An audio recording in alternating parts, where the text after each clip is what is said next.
Nigerian troops celebrating in Baga. Nigerian soldiers relished their most significant triumph, the retaking of Baga. In January, some of these soldiers were handed a humiliating defeat by the insurgents here.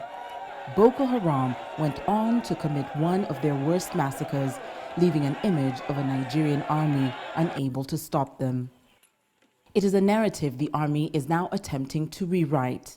The humiliation and disgrace we suffered from Baza all the way to Mubi, up to Hong Song. Honestly, I felt ashamed. Nigerians too felt ashamed. But Nigerians are happy today because when you started this advance, you said never again and never again. Nigeria says it has killed over 300 insurgents and recovered stockpiles of weapons from fleeing insurgents. Together with Chad, Niger, and Cameroon, Boko Haram is being attacked on all fronts. And the promise of an 8,700-strong AU-mandated force to be used against the militants looms large. The impression that most Nigerians had of Boko Haram as an invincible enemy is now changing. Nigeria and its regional allies are proving that they are just as capable of defeating the insurgents even before an AU force is deployed to boost the offensive. President Goodluck Jonathan's leadership has been under scrutiny as Boko Haram rampaged at will in northeastern Nigeria. A few weeks before elections, he made a surprise visit to the front line. I'm very hopeful that this time around, the journey to ending Boko Haram has commenced very aggressively and will soon get this to the end.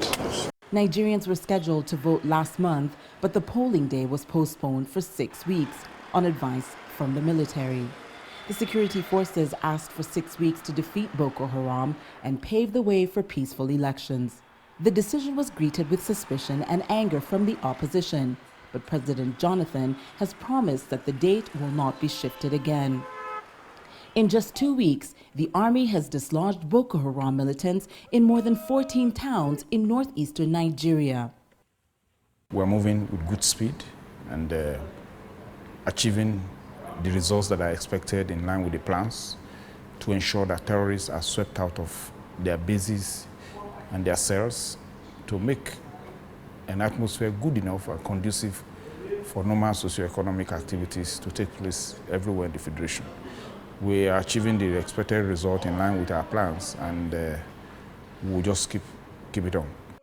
Boko Haram wants to establish a strict Islamic state in Nigeria and still control vast territories in the northeastern part of the country. It has killed thousands and displaced over 1 million, with continued threats to disrupt the elections there. Sophia Adengo, CCTV, Abuja, Nigeria.